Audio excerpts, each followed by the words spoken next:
So let's do some stretching.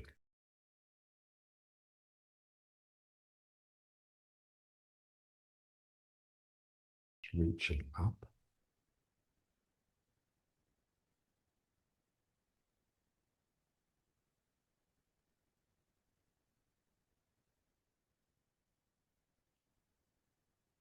And pulling down.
And then the hands up and out.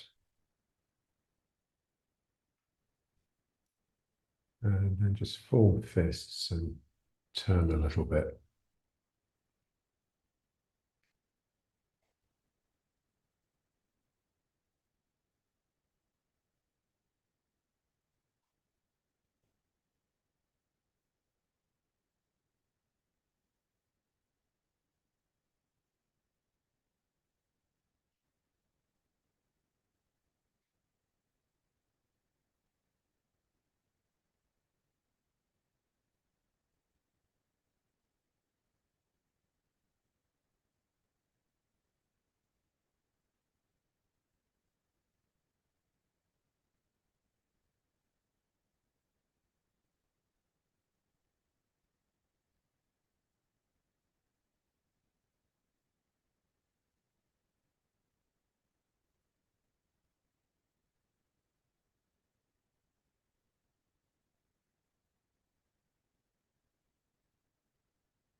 And then opening the hands, turning them to face down.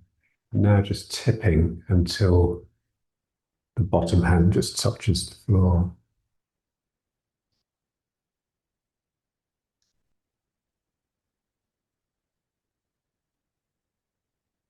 So one hand is earthed and the other one's just reaching up. So again, full and empty. But now it's energy, if anything. So the hand touching the floor is earthed and the hand up has got the energy.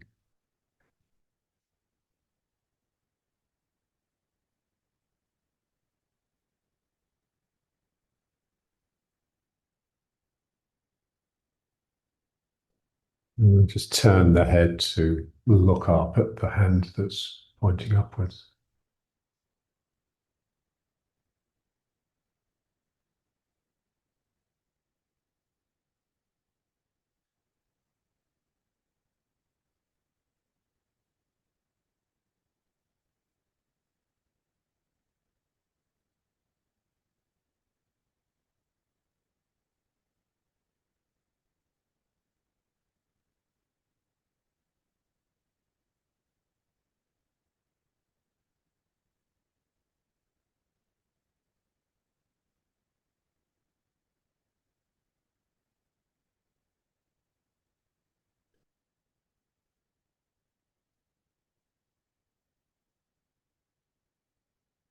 then back up. And now just turning the palms to face upwards now and turning the head.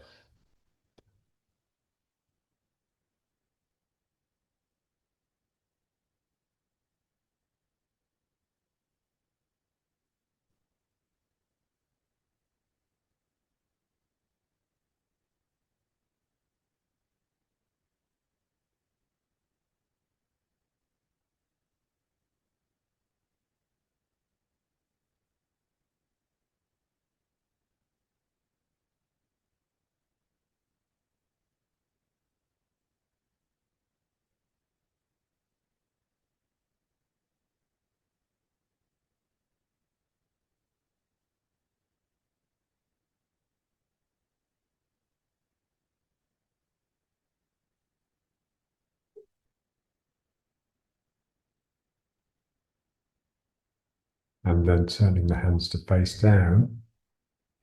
And now pulling the hands back, we're pulling the fingers back. So the palms are trying to be vertical. So keep the arms pushing away from each other. So it'll really stretch the muscles and tendons, especially in the forearms and the fingers.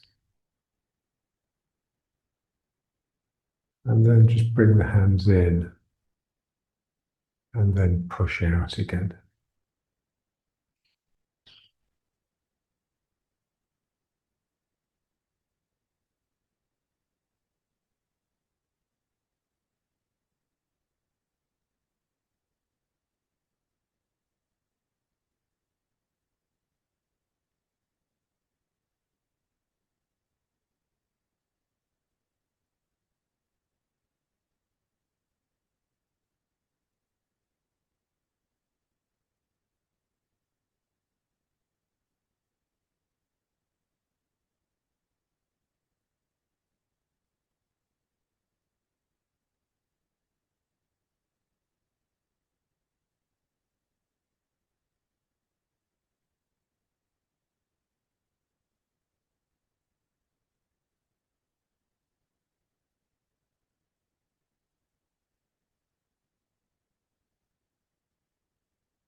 And just pushing out. And now bringing the hands behind, clasping the fingers together, straightening the arms. And now rolling the head, but round one way and then round the other immediately. So going clockwise. And then when you reach the bottom, just change direction each time.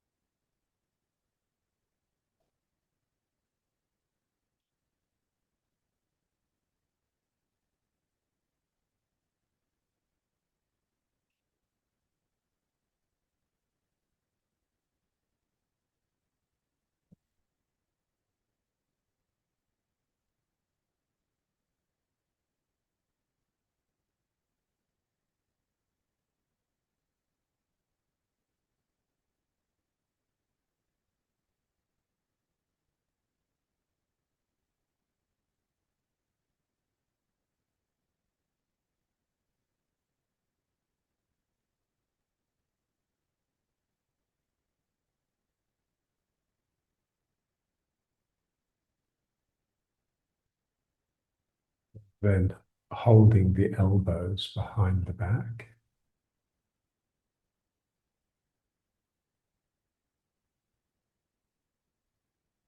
Now leaning forwards, first down the middle, leading with the chin, trying to keep the back flat as long as possible.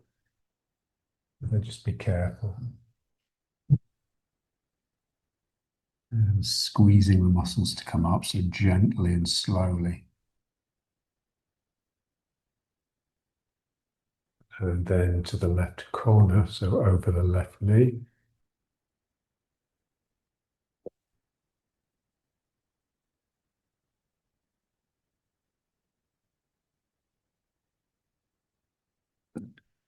And squeeze. And then down the middle again.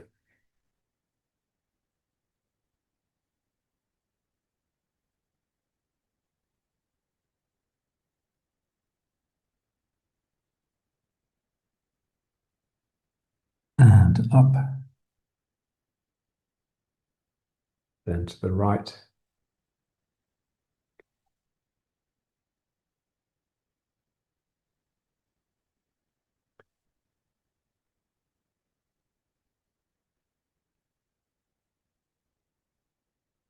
and up.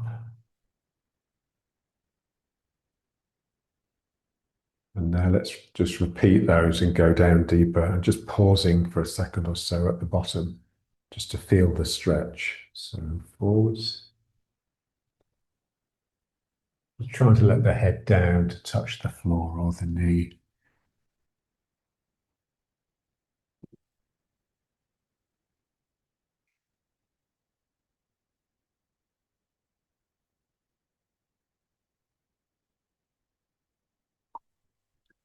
And squeezing to come up.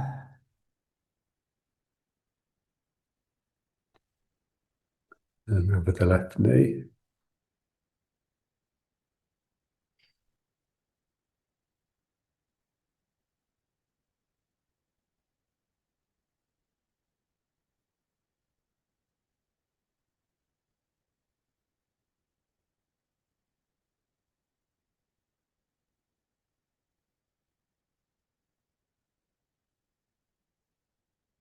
Up.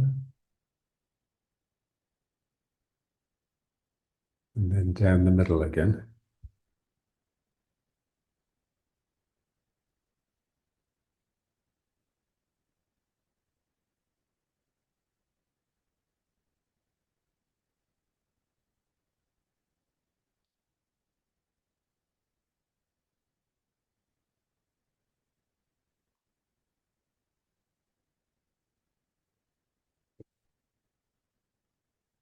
Up. And then to the right.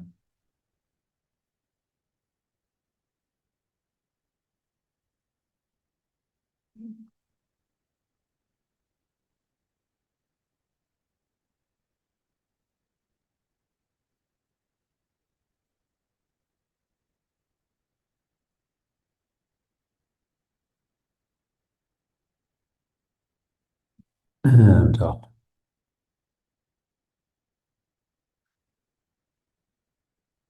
And then just round to prayer again.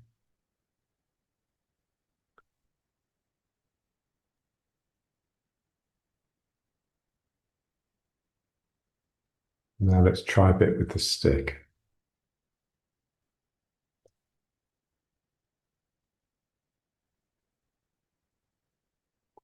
Just behind to start with.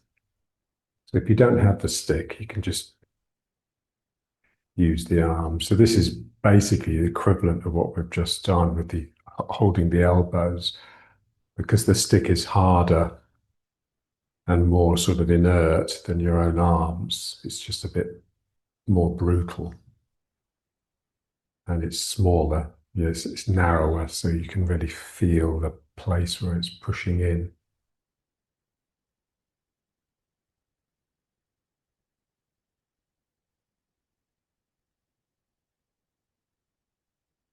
Feel the pressure of the stick driving your thymus upwards.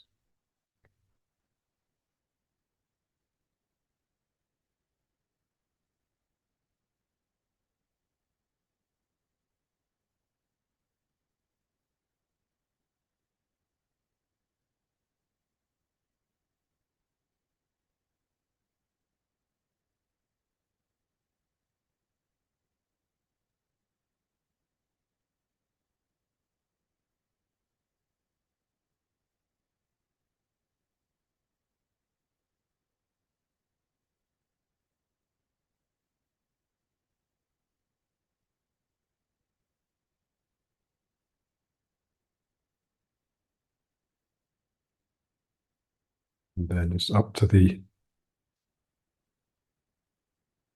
neck.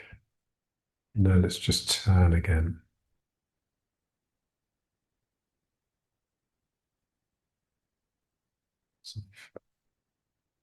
So always with that feeling that the top of the head is pulling upwards, so the spine is being elongated.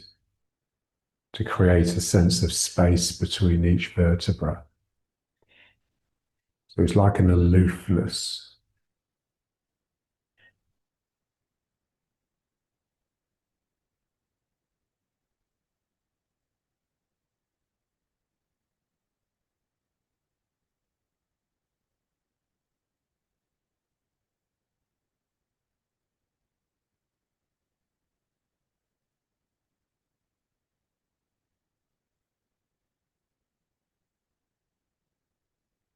And then pushing the stick above the head, so holding the stick at the ends, and then just let it slip down the back. Then up and over the head.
And then holding the stick in the middle, or just gripping your fingers and pulling apart gently.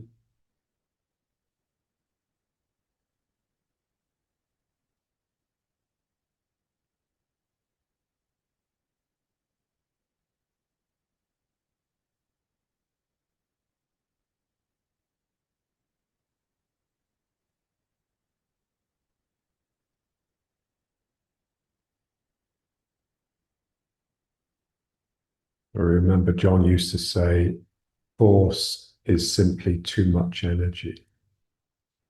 So we just establish a force and then we just reduce it as much as possible.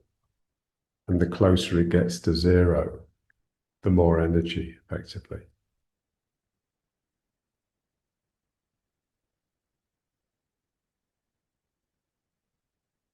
And then pushing the stick, pushing the hands towards each other.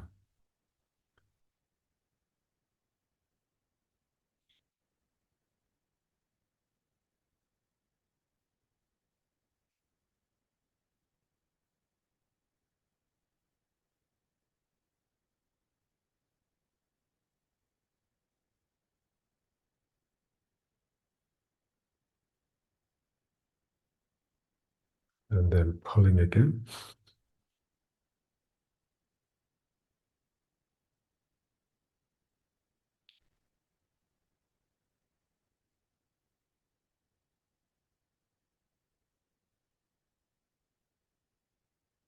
And pushing again.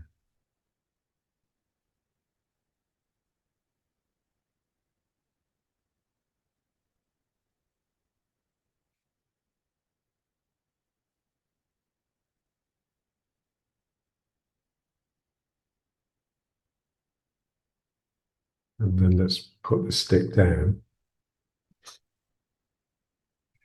And now just try exactly the same thing, but without the stick. So is that, imagine you're holding the stick in front of you as we've just been doing, and then pull the hands apart, but the stick won't let them move.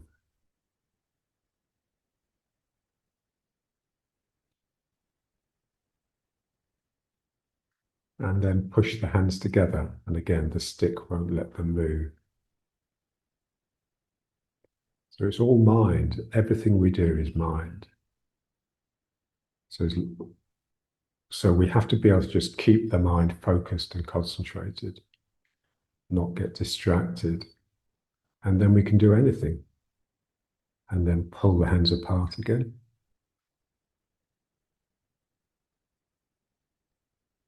Keep the shoulders relaxing if you can. And then push the hands together.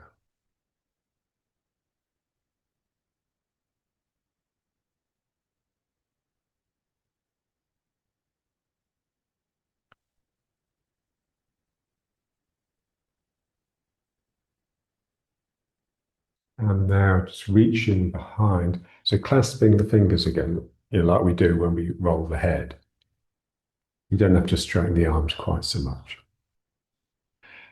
And now just imagine you're wearing like a black cape behind you. So you separate the hands and you're pulling this cape around and shrouding yourself. So you're coming into prayer with a real sense that you're bringing this darkness from this blackness from behind you and shrouding yourself in it. So by the time you get into prayer, you're completely surrounded and covered.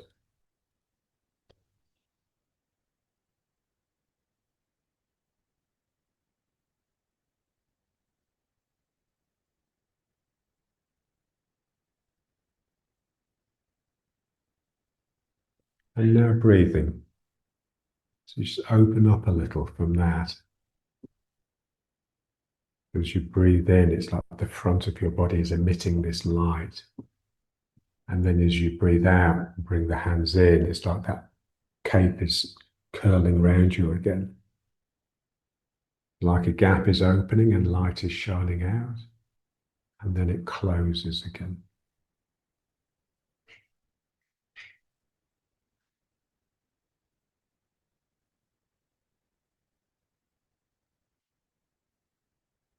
And you can open and close the eyes with it. So as you bring the hands in and breathe out, just close the eyes. They don't have to completely close. A sense of everything's getting a bit darker. And then as you open up, the eyes open a bit. This, you're just playing with the light.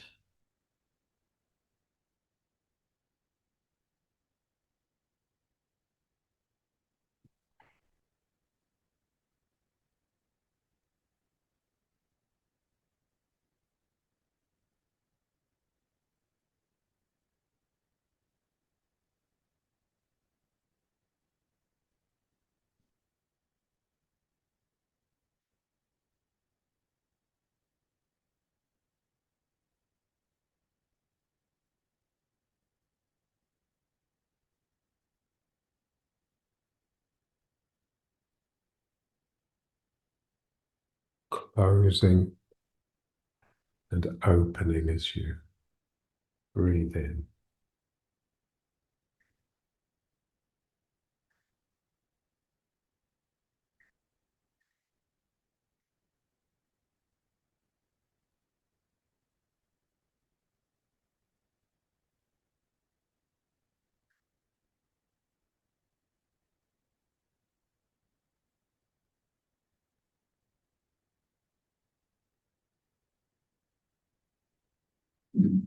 And then just back into prayer. Now we want to do the reverse breathing.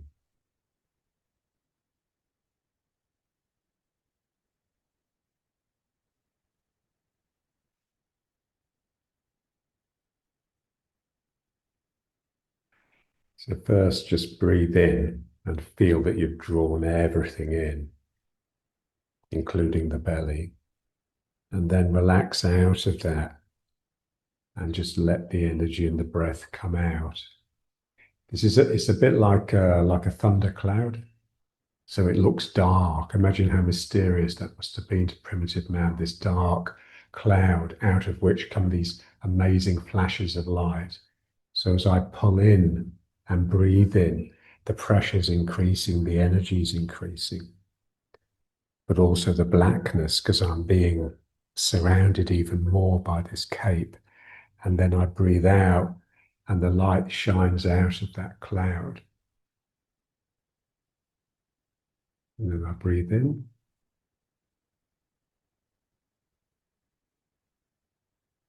and out.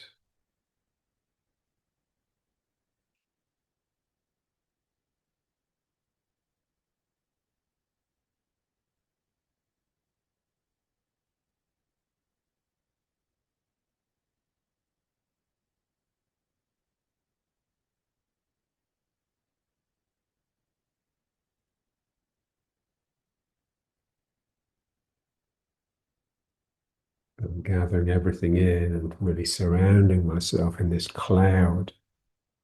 And then I breathe out and open up, and the light shines out of my front, my chest, my heart. Breathing in, breathing out.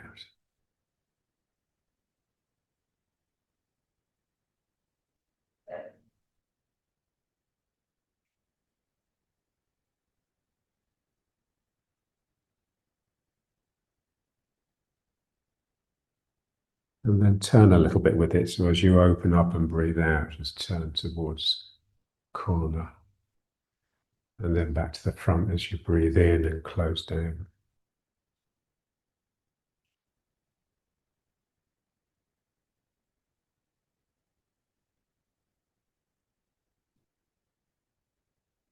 And if you find the breath getting out of sync, just don't worry about it.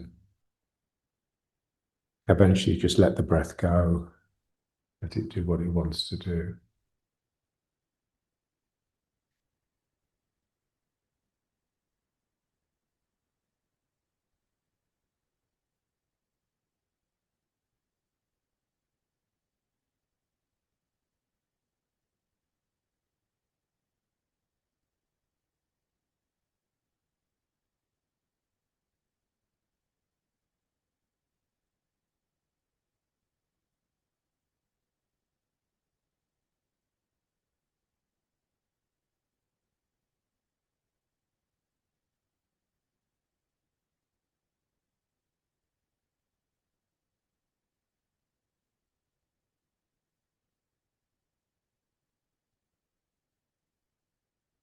And then just coming back to breath.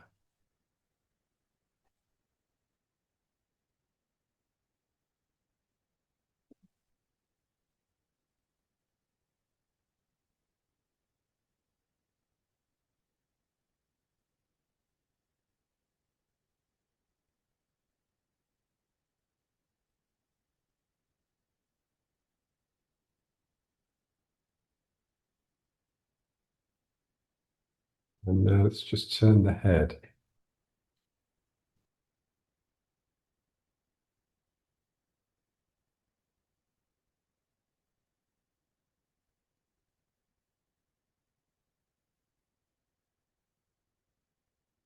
And then stop.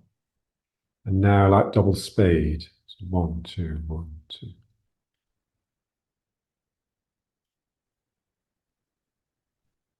Just try and relax into it.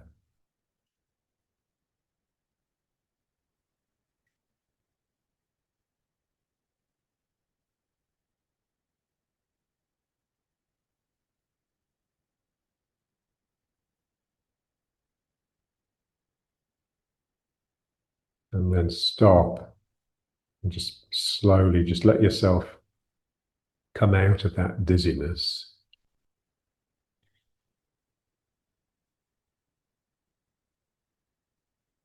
And then again, but quicker still. So 1, 2, 3, 4.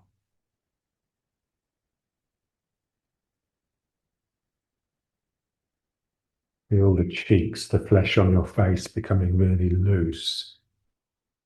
Feel the drool flying out of your mouth.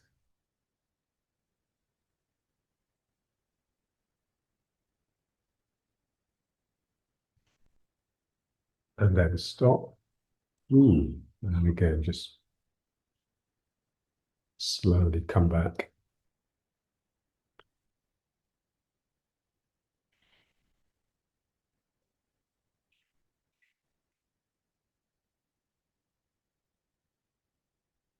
And then one more, but quicker still, so it almost hurts, so.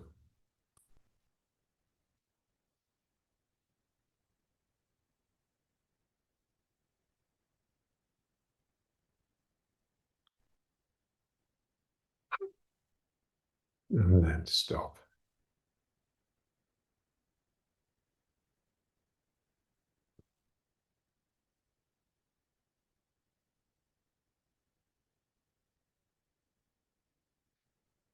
And then the hands up and out. Turn one hand over and turning the head and the arms and the hands. Just trying to get the back elbow up, so you really have to bring that shoulder forwards. So the shoulders are turning as well as the head.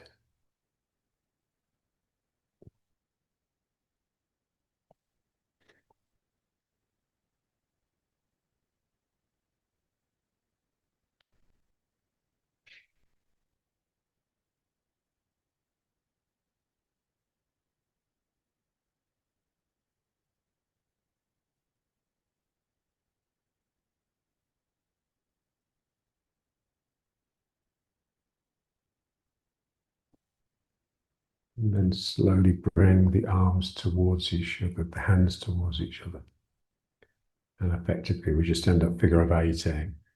So, but big figures of eight, so you're reaching under your bum and above your head.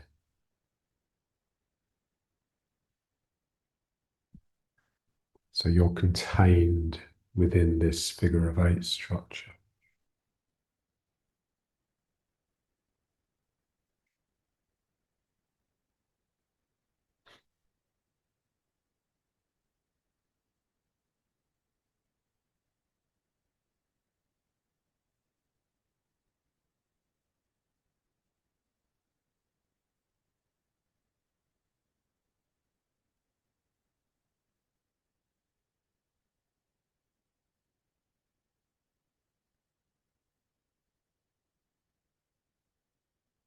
And then reduce the size. So now it's contained by your torso with the center of the heart.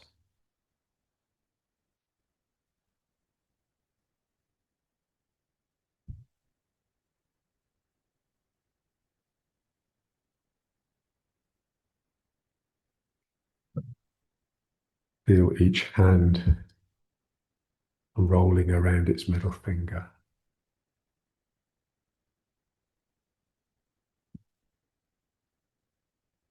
The sense that the bottom of the figure of eight is scooping into the armpit.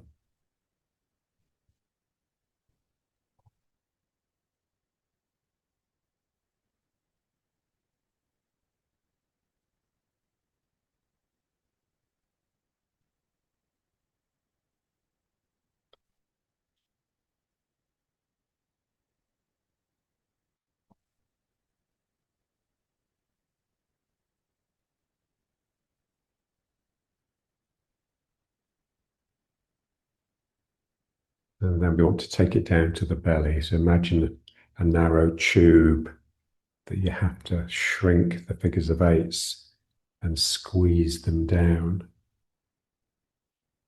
until they open up into the belly, which is like a cavern, underground cavern. And now the bottom of the figure of eight is scooping into the groin.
And then let it squeeze up again into the heart. And just feel how the mood changes. So this is brighter.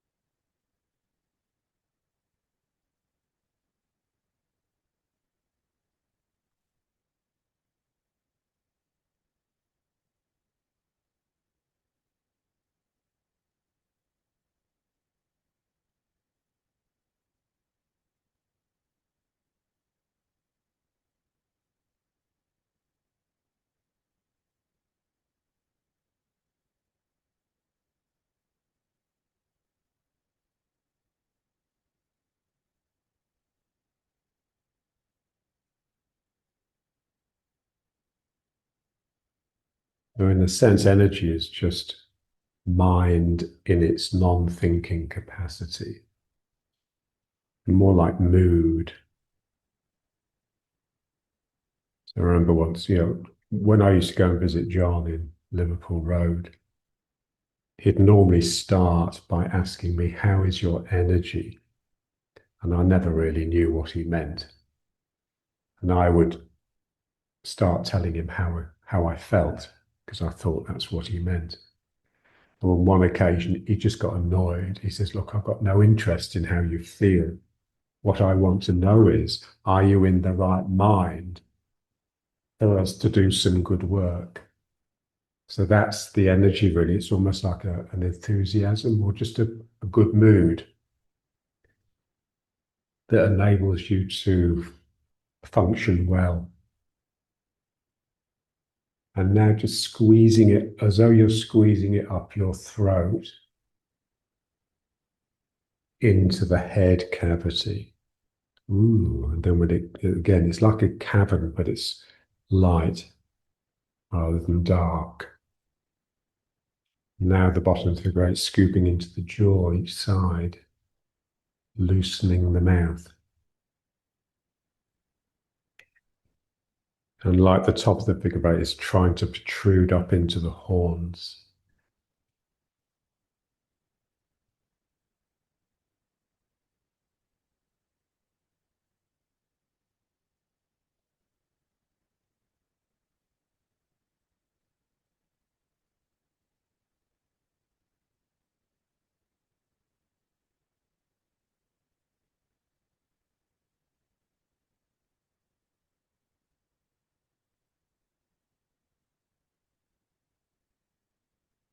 And then just slowly let it become centered in this point, either between the eyes or like the lower forehead. So the third eye, where you imagine that, but inside.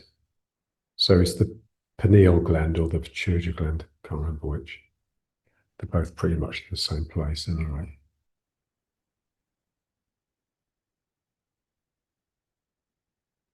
And then just let the hands come into prayer. So just imagine you're Indian and you've got that sort of red spot on your forehead. So that's pretty much where it is. Just bring the hands in so they're touching the nose and the forehead and splitting the eyes. So your eyes, which are almost closed, the right eye can only see right, left up right, I can only see left. And then just breathe the head. Just this feeling that you're just wanting it to expand.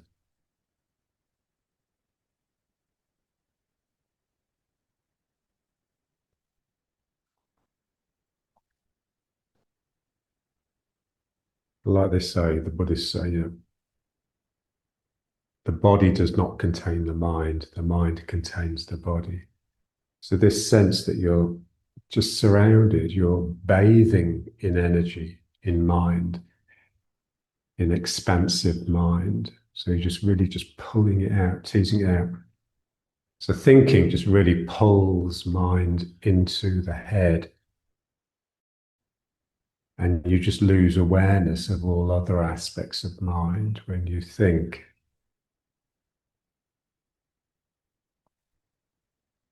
And we just want to just relax the thinking, stop the thinking, let the mind expand.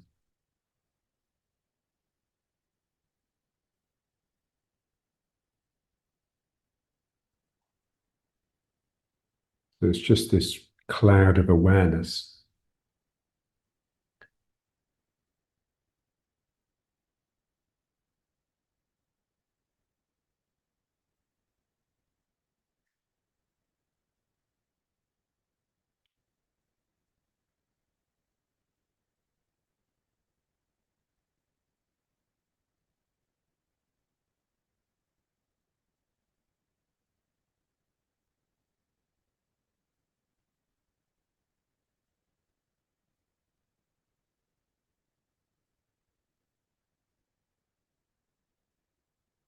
And just creating this bowl, this container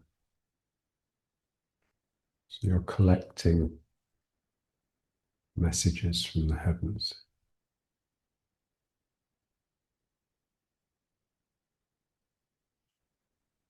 Feel your root system coming out of the bottom of your sitting bones, as though you've got all these roots coming into the ground and you've got all these branches coming up into the heavens. So you're like the tree of life, Yggdrasil, the cosmic tree.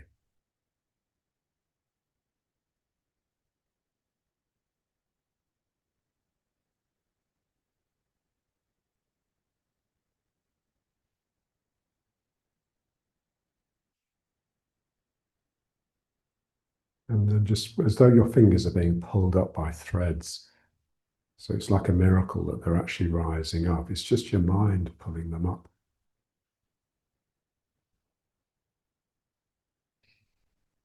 And as though your hands are sort of like finding this rope that's hanging from the ceiling, like a bell rope. And then you gently pull it down.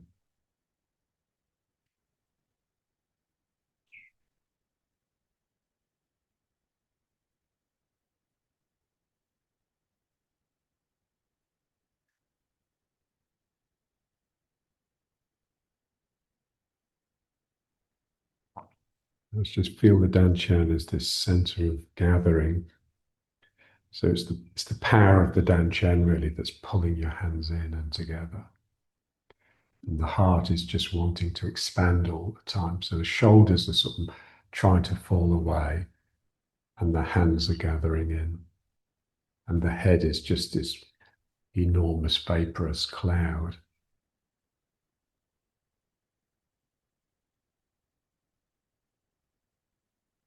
And now the peripheral vision.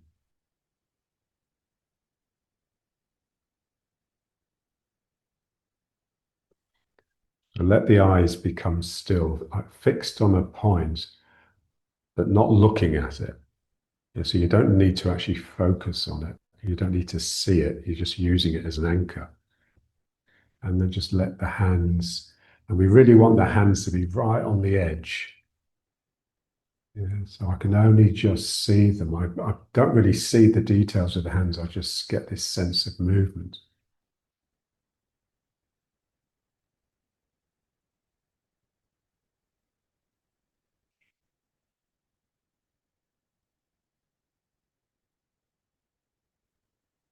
And then bringing them into the head, between the eyes, and down again.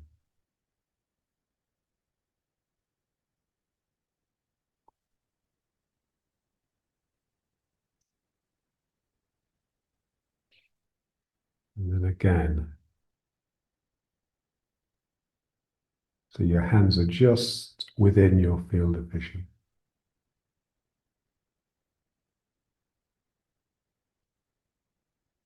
So you're always having to pull them out of it because they're always wanting to drift into it.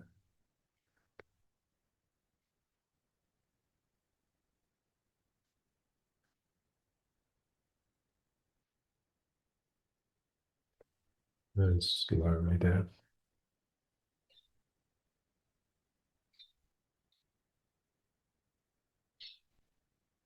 Now let's try those again, but now have the hands just out of your peripheral vision. So you need to take them back so you just about can't see them. You sense them obviously because you know that you know where they are because you can feel them. We're just trying to get to those sort of regions where we're not sure if we're feeling it, seeing it, hearing it, smelling it. So it's all just a bit mysterious. And so I'm tracing again, but I don't really see the hands. I feel them,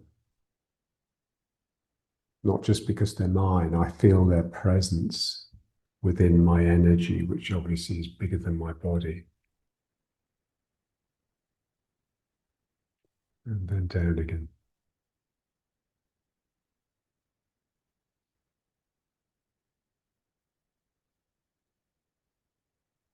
So just imagine yourself surrounded by this cloud of energy or mind.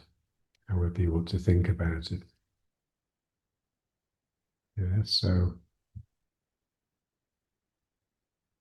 it's just outside the vision, but obviously you still feel it. Because the vision is, in a sense, it's the least interesting of all the senses. It's the one that completely dominates our culture.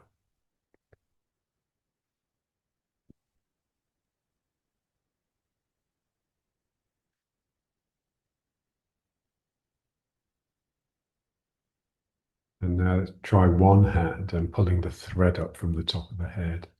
So again, just let it be right on the edge. You're not sure if you're seeing it or you're not seeing it.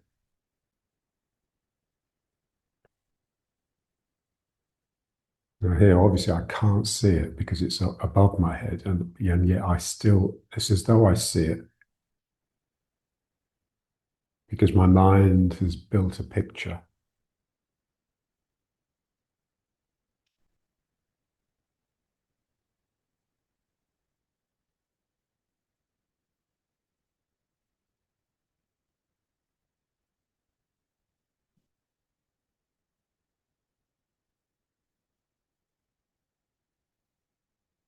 And then the other side. Yeah, so when you see the thing, it's like the mystery has gone. It's lost so much.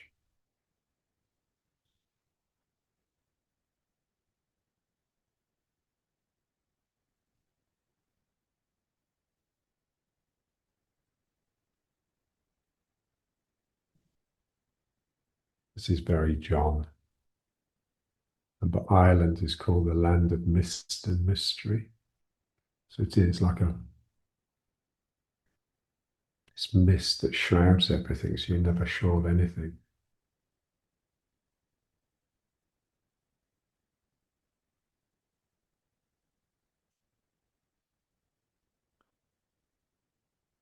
Now let's just reach behind with both hands and just pull that cape around. So just reaching behind. Just imagine you're getting these two sides of the cape and just bringing them round.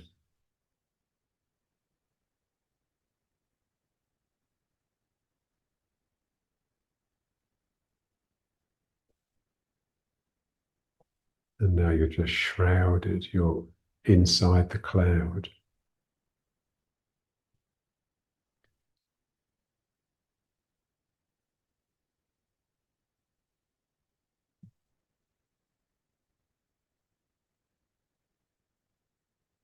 And then back down to, yeah. And let's just try one more of those. So it's reaching back.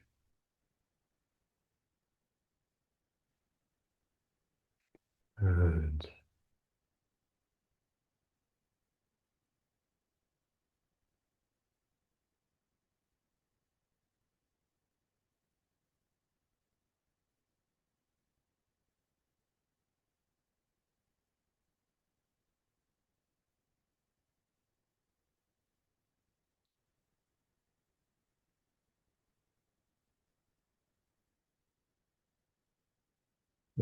okay, so now the shroud is around us. So just close the eyes. Yeah, so the darkness, that cloud is dark. Yeah. And then now just really slowly and deliberately let the eyes open and just feel that shroud receding, curling back up. So now there's light. And then slowly just close the eyes again. Put them and feel that bringing that shroud back round. So you're cloaking yourself in darkness simply by closing your eyes. And then I slowly open the eyes. So it's the breathing again, it's the breathing exercise. And the light appears, and that darkness curls back, it recedes behind me, curls up into my spine. And then I close my eyes, and I just want to feel it opening up from the spine and rolling around either side.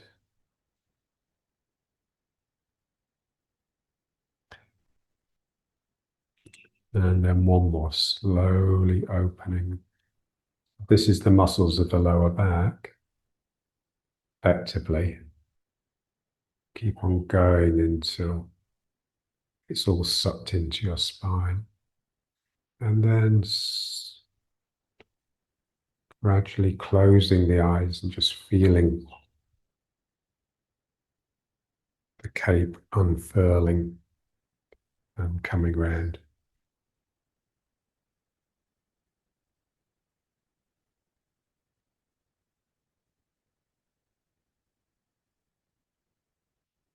And then just let the hands come down into our meditation posture.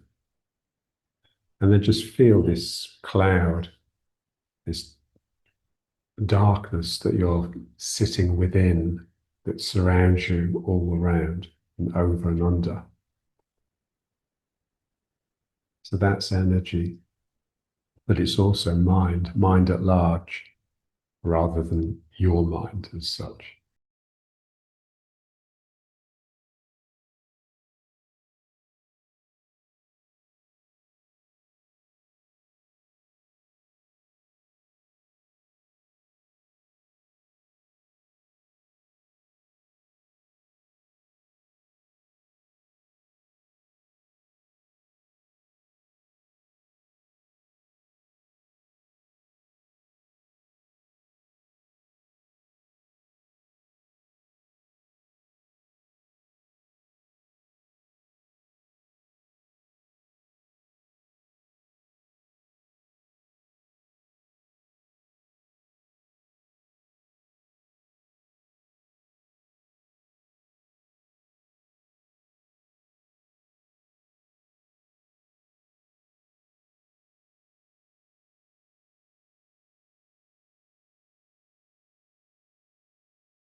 Okay, so let's go down into the fetus.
And separating the feet, sitting down between them.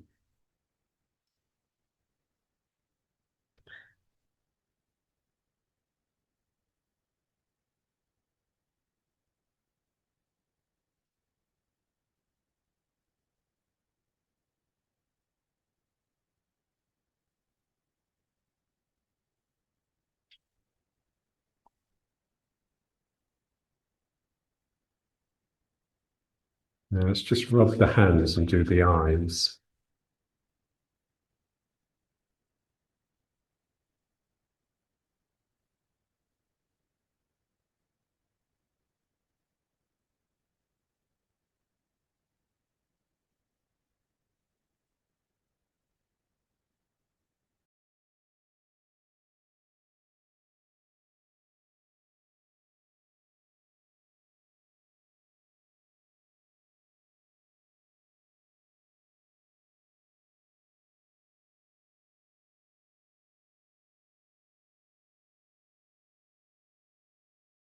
Hands over the eyes. We just want to experience this blackness.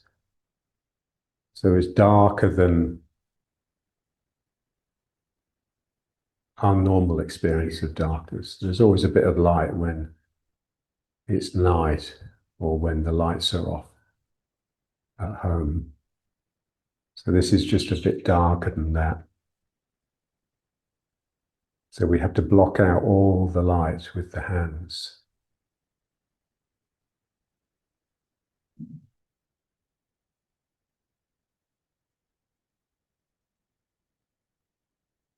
If you have the eyes open or closed, it doesn't make any difference to the light.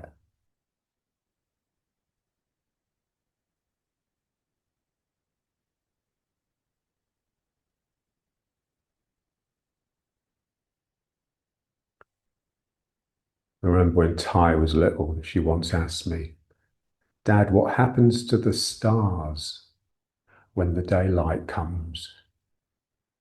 She thought they went away, they disappeared somewhere. And I had to explain that the light of the sun masks them. They're still there, shining away.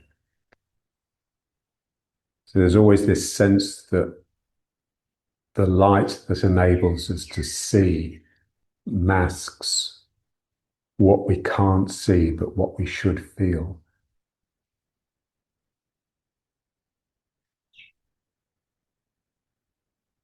And so it's important to experience darkness and to use it.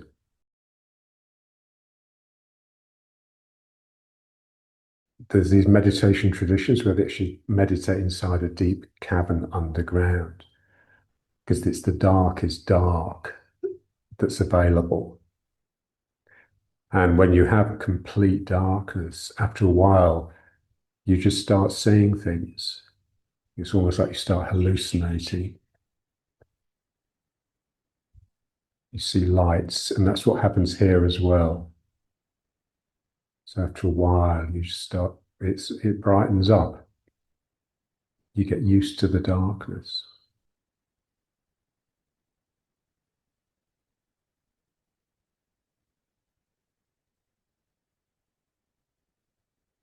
And then just letting the hands come up above the head. Don't get too dazzled by the light. And down into the fetus again.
Okay, now just with one hand, just reach down and touch the hamstring on one of the legs. And then push the heel of that leg down into the floor until you feel the hamstring tighten. And push hard so it really tightens. and then just completely relax that and feel it becoming slack again. And then the other side, pushing the heel into the mat. So it's as though you're trying to bend your leg, but it doesn't. But it's just that the heel goes down. Really push, and then slowly release out of it until that muscle is completely loose. And then the other side again. So pushing the heel down, and just try and feel which one feels stronger. So it's very much my left one. It gets really rigid, whereas the other one is always a bit soft. And then just slowly release it. So just letting go of the muscle until it's loose. And then the other side again. So tighten, push down with the heel.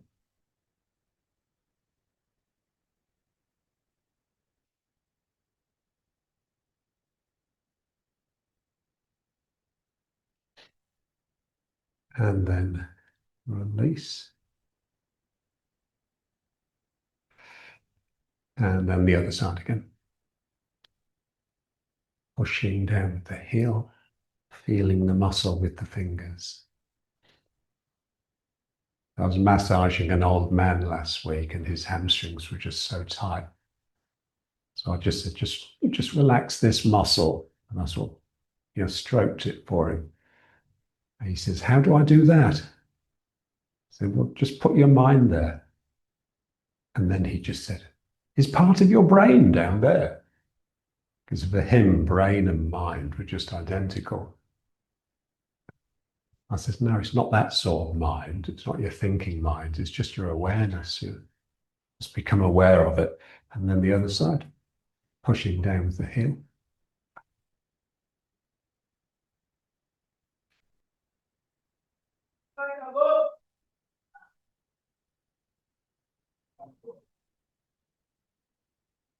And relax it. Oh, if you want to feel the relaxation as being a slow, deliberate thing, you don't just let go and flop. So everything we do is deliberate and under some sort of control. I'm now just cycling with a view of opening up these pockets in the groin.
Hold the knees and pull them up and out and just rest.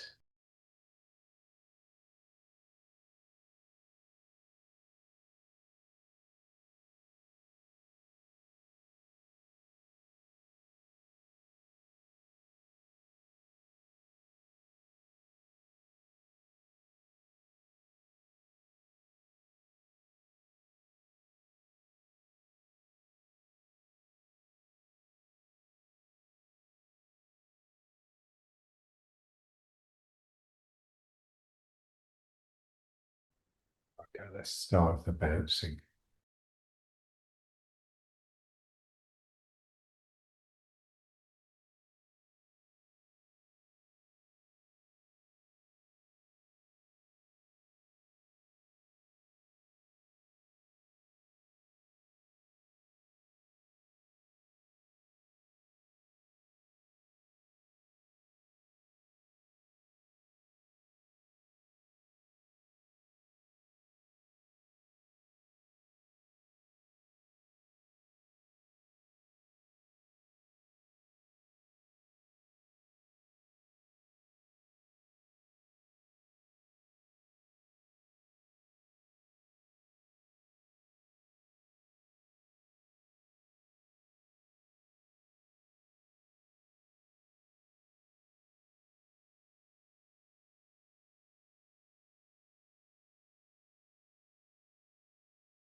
The breathing, two phases alternating, down and up.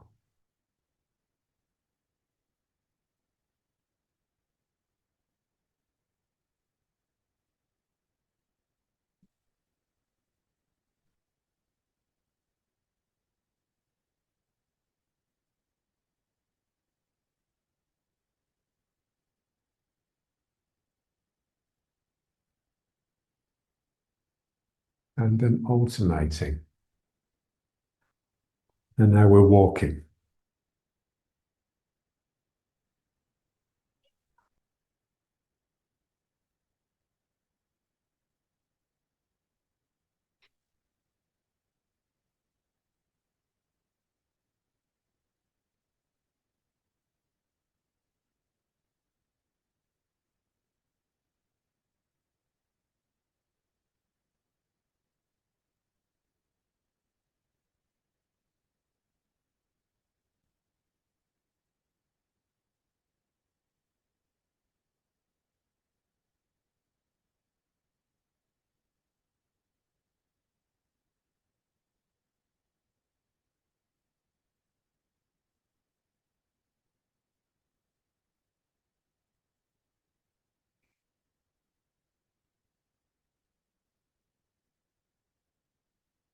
Then opening the legs a bit wider.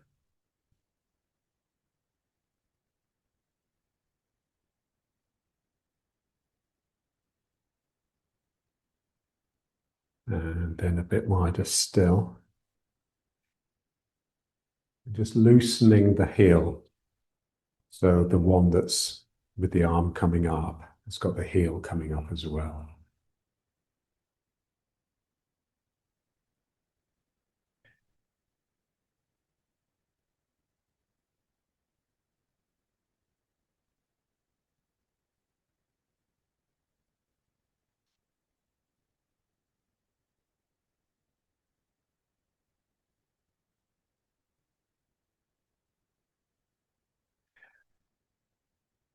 And then just really let it slow down until you're just moving from side to side, lifting the heel.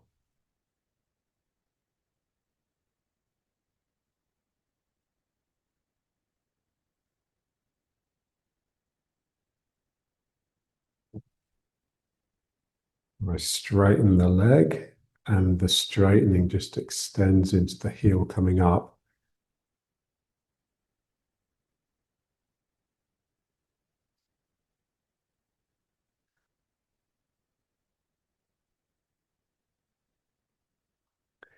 I just want to delay the heel going down until eventually there's a short span of time when both heels are off the ground, because before this heel goes down, this heel is already coming up. There's like a really wobbly point. So here, ooh, and then it's almost a sense of panic to get the other heel down.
and then just back to riding horse.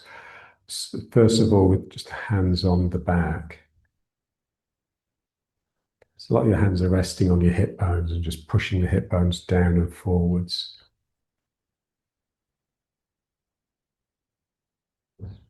And that's really pushing you into your heels.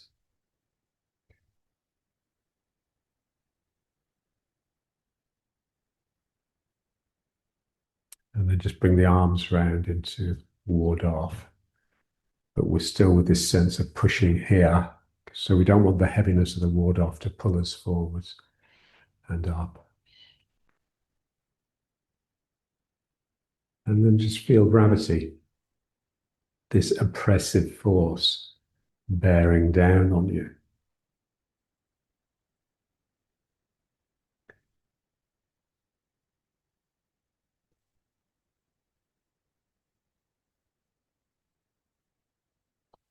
So you want to visualize it as just so heavy gravity that the legs just can't afford to hold me in position.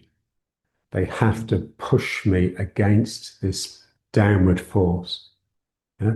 So if gravity was to like suddenly disappear, I'd just fly upwards because my legs are just having to work strongly and actively against this downward force.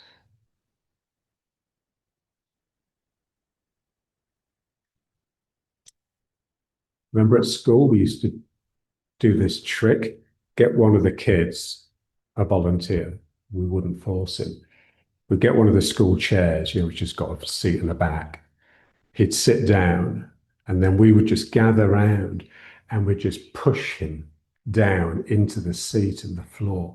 So there'd be one on each shoulder driving down, someone on his head, someone on his legs, and just really pushing until he was sort of screaming.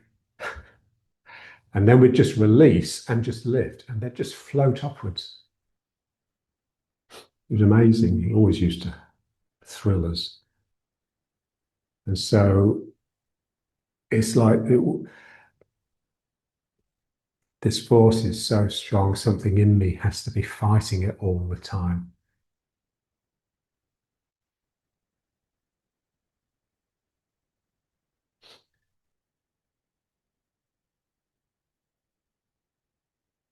And if I want that force to get stronger and stronger, I just have to relax. So that's the relaxation, really.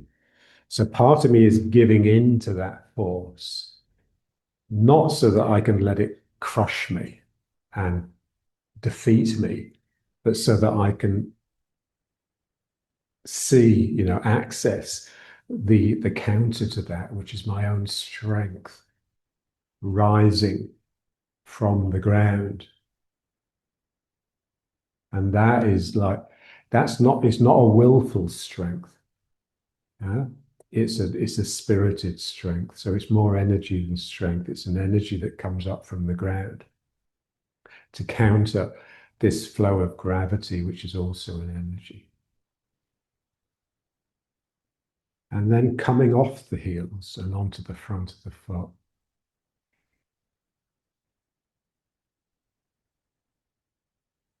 And now everything changes.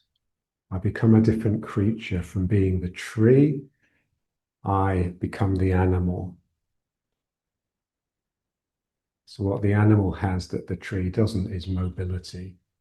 It can move around, so it has to have spirit because it's the spirit that directs that movement. The tree doesn't really need spirit.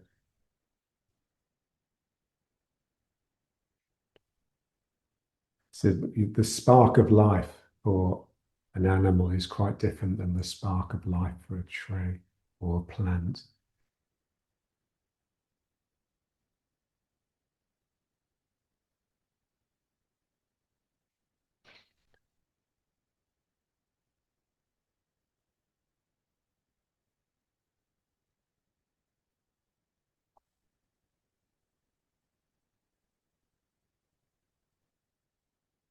This floor is slippery because there's a sandstorm. So everything's misty.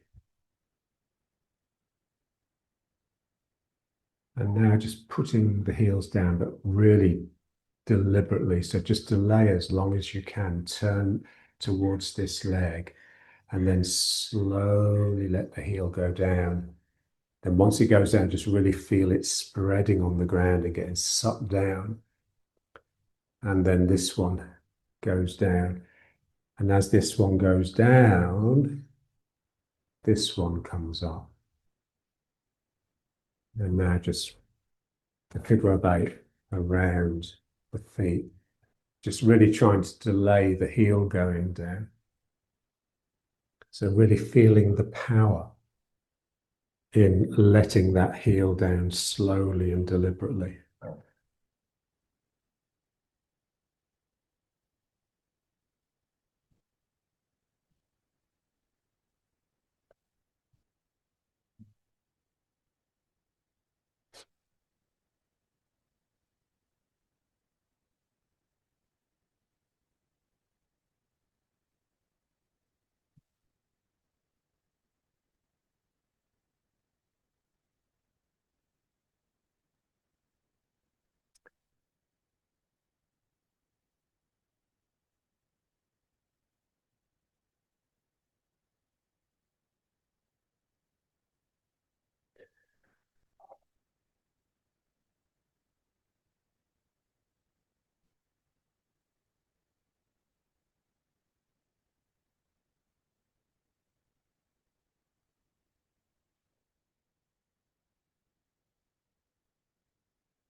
And then just back to riding horse. Again, first with the hands here to help us get the sacrum in the right place.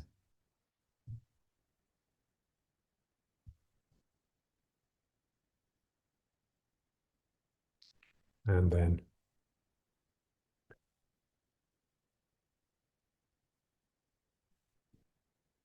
now just going up and down. So what we'd like to be able to do is just activate the hamstrings in order to pull ourselves down. So trying to tighten the backs of the legs here. So bending the legs purposefully, deliberately, and then straightening. So this is the quad, the front of the thigh. And then this is the hamstring, the bicep of the leg. And push. Pulling down. Supinating. Knees going out. This roll here, which is bringing my sacrum in. And then pushing and pronating. Like the toes are trying to come in or the heels are trying to go out. So as you go down, the knees are trying to go out, which means the hips are sort of coming in like this. And that's expressed in this feeling of pressure on the sacrum. And then as I push here, my toes are trying to come in and my heels are trying to go out.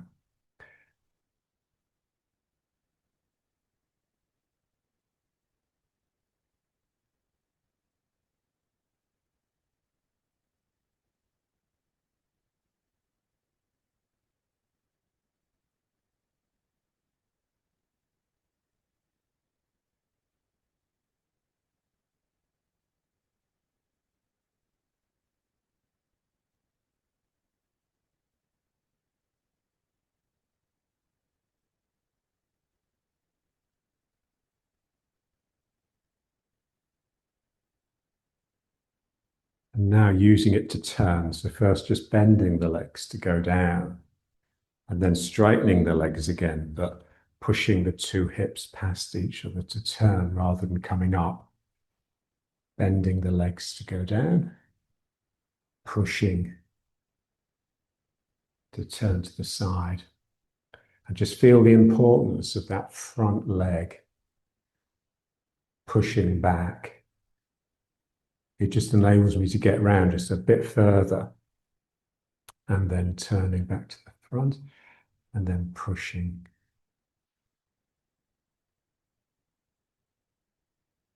So both legs are important for the turn.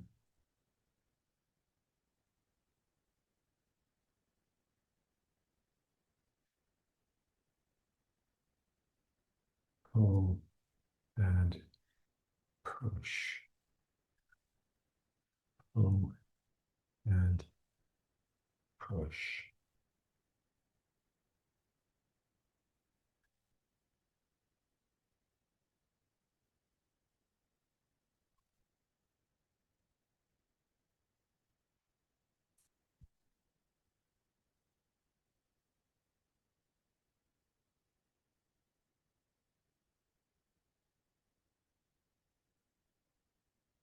So we just want to make that front leg. So when I'm turning to the left leg, active.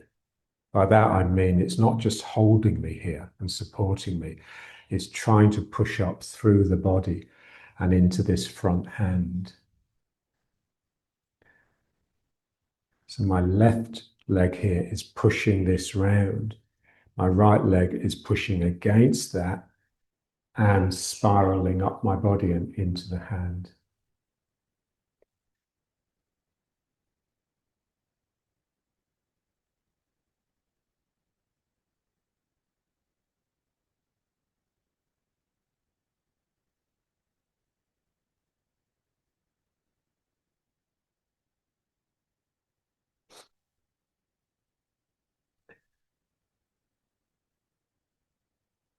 So the strength that's coming into my front leg is spiraling up my body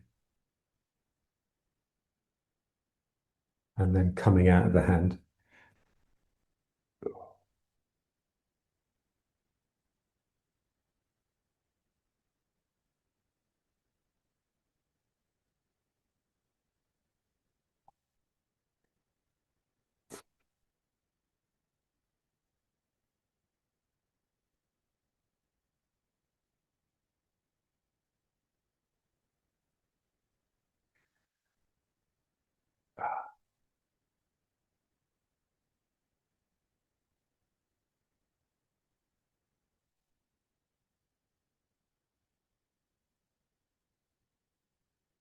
Yeah, so most of the postures of Tai Chi are like this. You're basically just getting energy from the front foot. So waving hands in the cloud, all the push postures.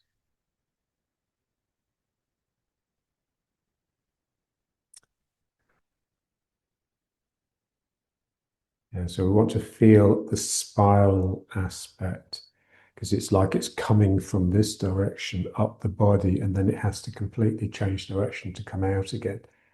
So that requires a loop.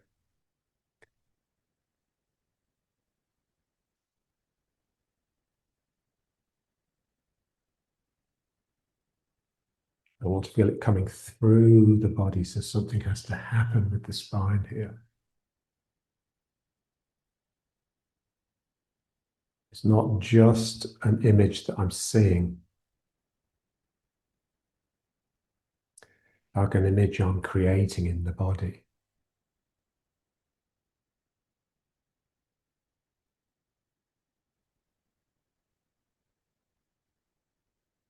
And then you really feel how important it is to get the bum in, because without that, it won't come up, it won't rise up into the shoulders and the arms.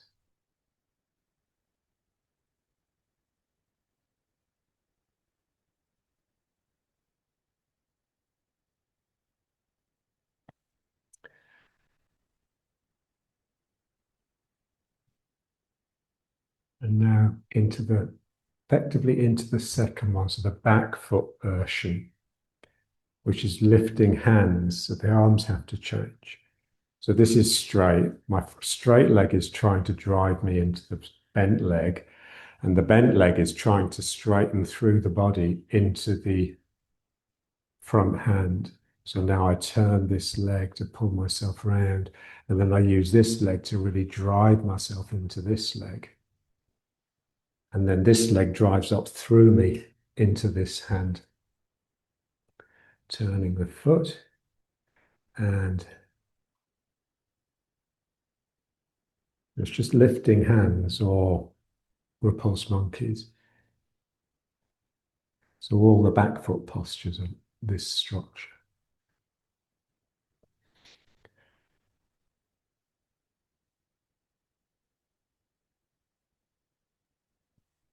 The back foot postures have this sense of almost a sense of sticking your bum out, like leaning forwards a little bit. Yeah. And then the front foot postures are the opposite. Something has to happen in the body to get it to come up. Pull and push. Pull and push. Pull.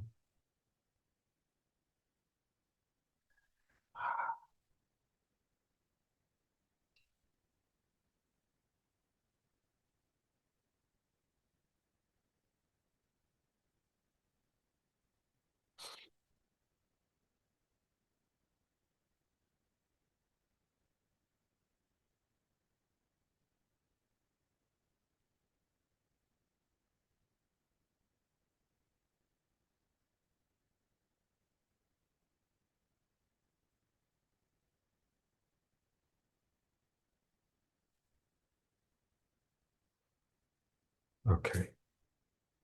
Now let's try going backwards and forwards with it. Basically, this warm-up exercise.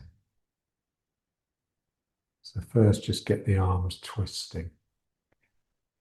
Supinating as you come into the leg, pronating as you leave it, and straighten it.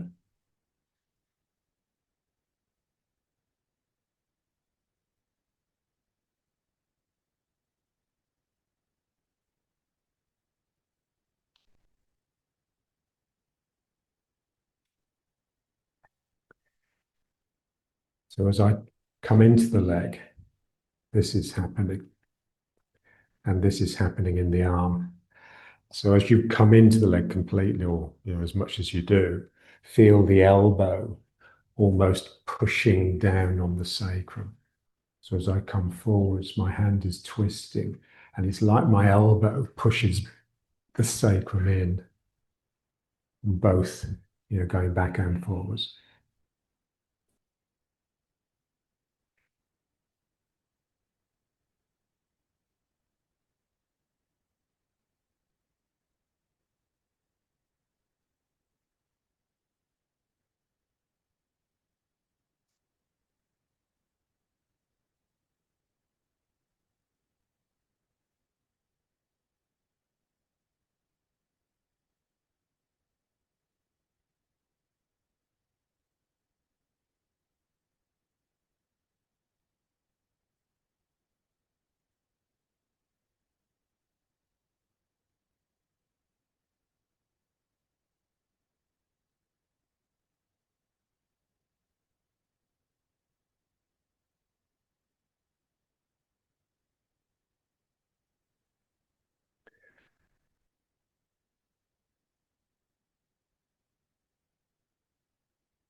And then just feel the empty side really emptying. So this leg and this arm, because if it doesn't, then it's congested and the energy won't pop across into this side of the body. So something has to happen with this side of the body to loosen it. And that, again, that's just in the mind. It's like here. So there's like an airiness and expansiveness in that reaching side, same as there's a compressed compactness in the filling side. So here, I have to do something here, I have to do something here.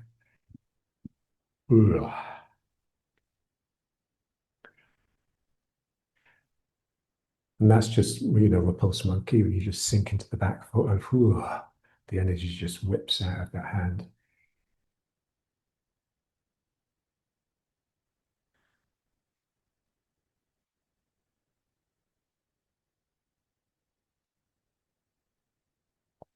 and see the pathway, see the energy rising up and into this hand. So this hand, if much as anything, is gathering from the ground. It's like I'm pulling it up the leg and then distributing it into this side.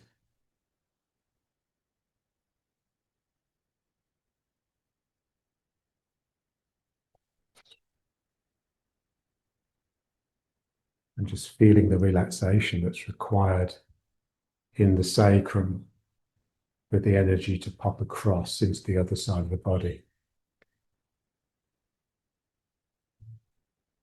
Wow.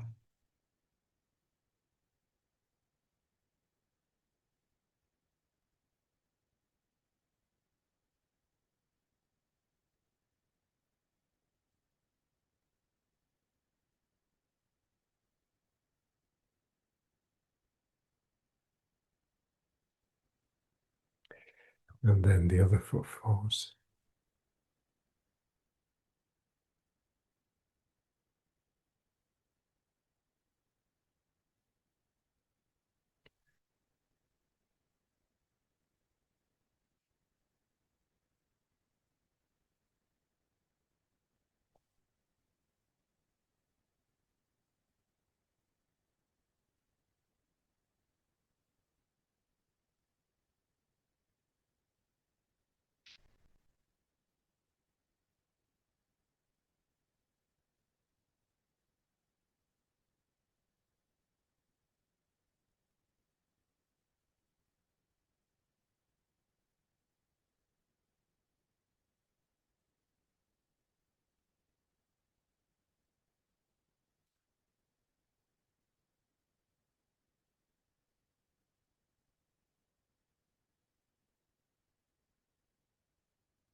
Okay. And now let's try this one.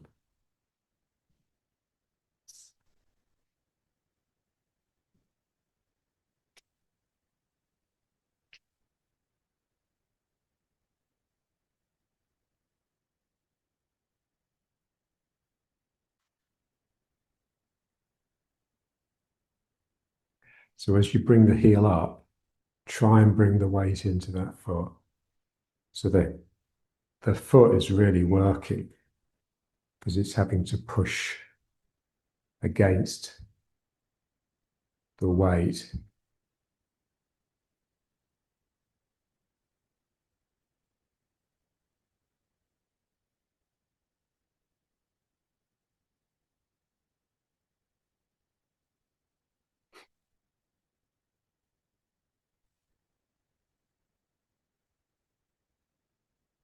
To feel the figure of eight. So the top of the figure of eight is like with the brightness, the light that's coming out of your front, and the bottom of the figure of eight is sort of scooping back into that darkness to sort of take that wing or cape.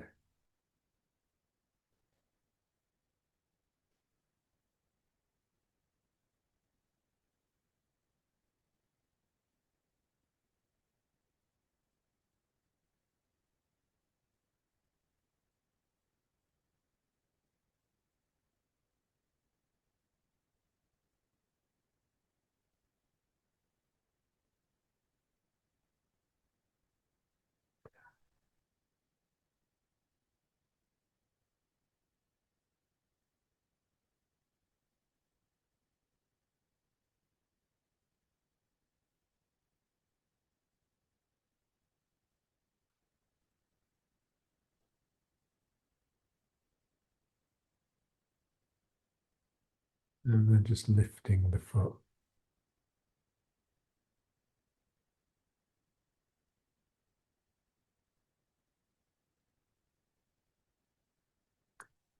remember, I want to come into the foot by supinating, rolling the thigh this way. And then as though my elbow is pushing my bum down and in, and then the other foot coming off the ground. So sense that my sacrum is driven into the ground like a stake. So I'm really planted.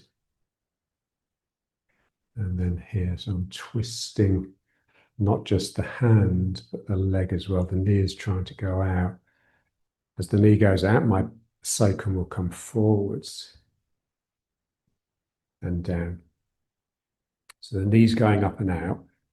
So one end of the thigh is going up and out, the other end is coming in and down. So one,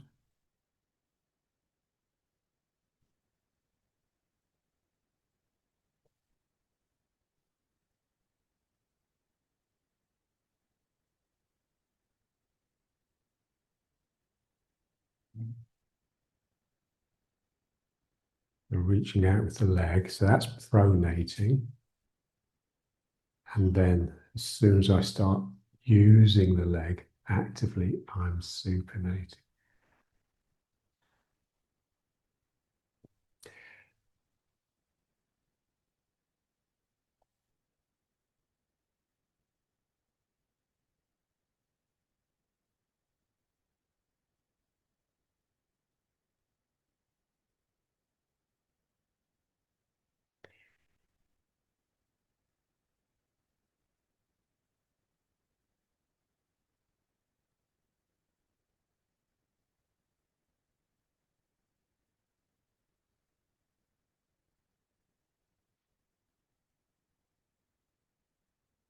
Yeah, it looks really good.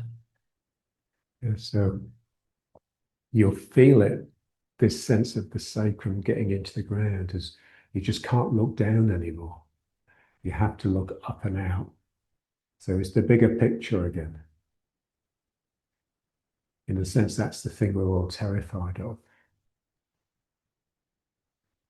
So roll. And this goes down and then this can come up.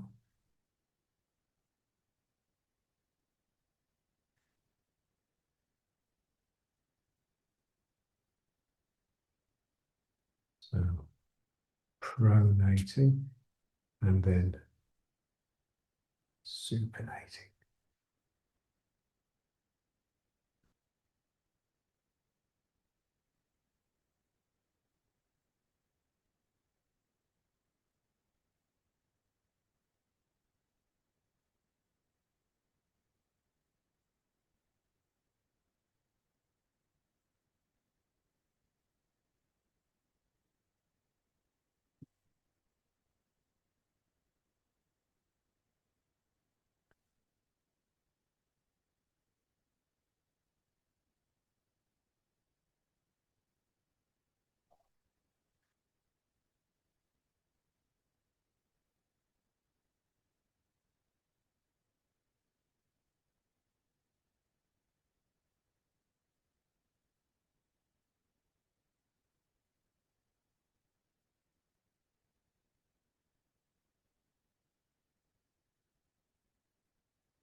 Okay, now let's just try a bit of this again.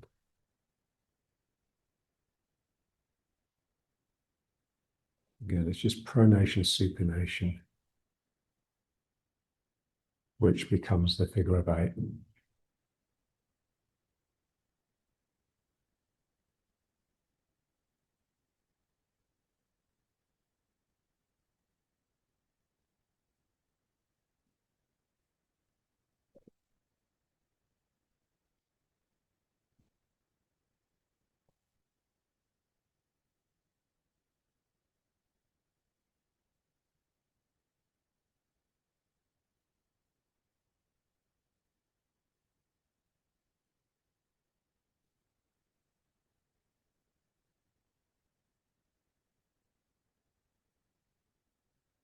And my weight is coming into this leg, had the heel coming up, but my other heel is trying to dig down.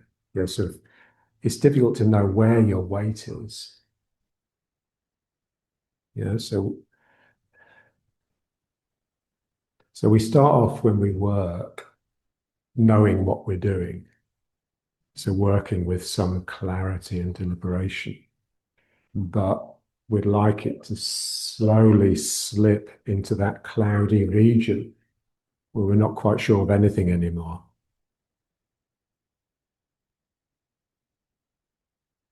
And if it doesn't slip into there, then basically you're not using energy or you're not generating energy. It's just forceful. And in a sense, that's what knowledge is. Knowledge is just force that's crusted into something that can be written down.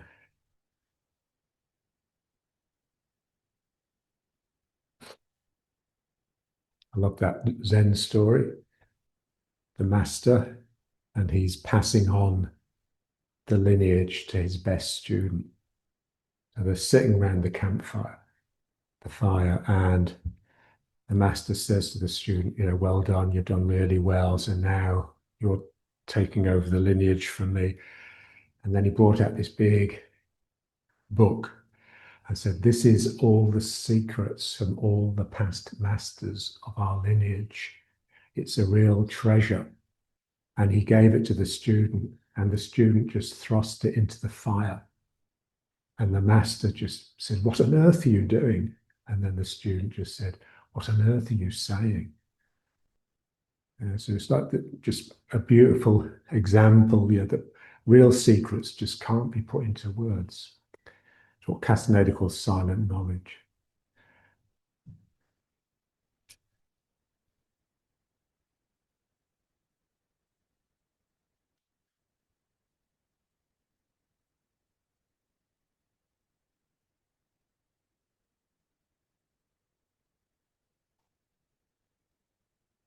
And then just let it become the slow jog. So now just everything just loosening, becoming playful.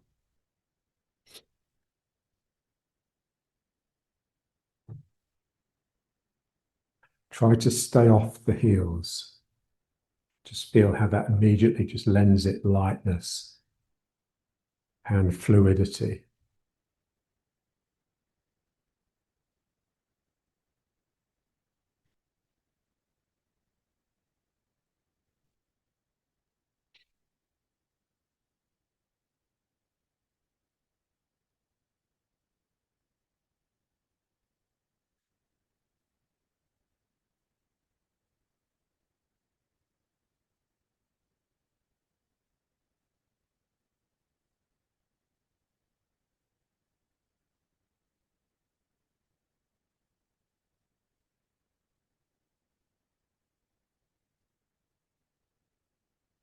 And just feel the air, feel the medium. Just consider the number 25 with 18 zeros after it. So 25 million, million, million.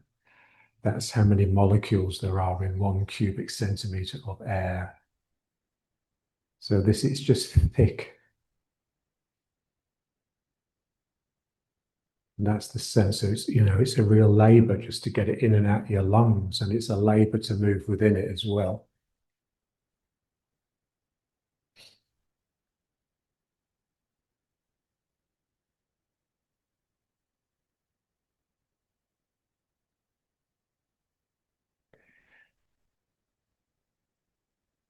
And then finishing. So riding horse again. So feel the hips and the sacrum subject to gravity.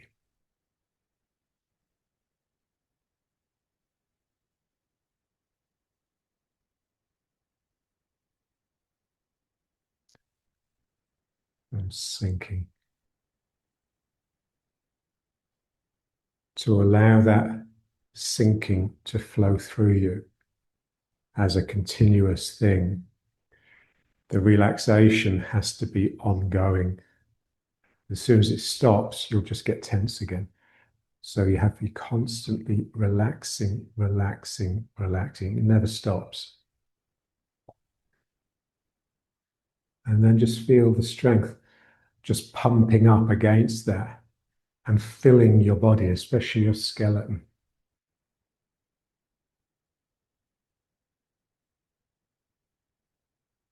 So this is an equilibrium between a downward sinking and an upward thrust. So I just don't want to let that freeze, because as soon as I do, my mind will start thinking about something.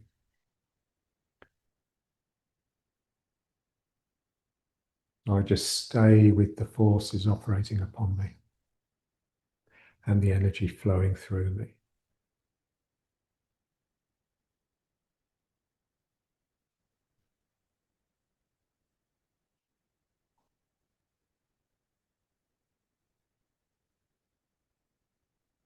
And then bringing it up. So don't let the legs straighten.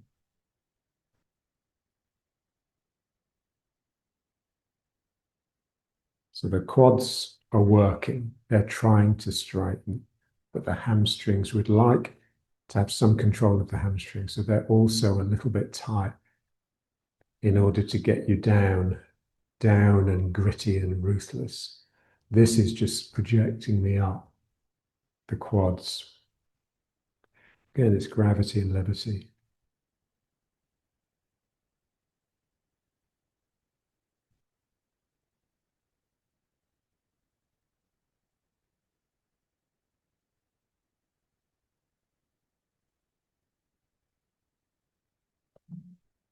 And we want to add to both.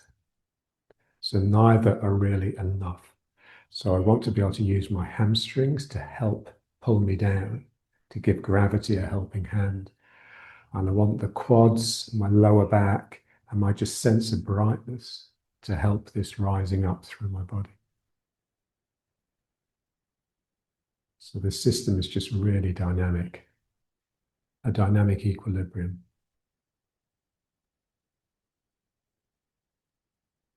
And that's my composure. It's always moving, it's always ready, and it's quick.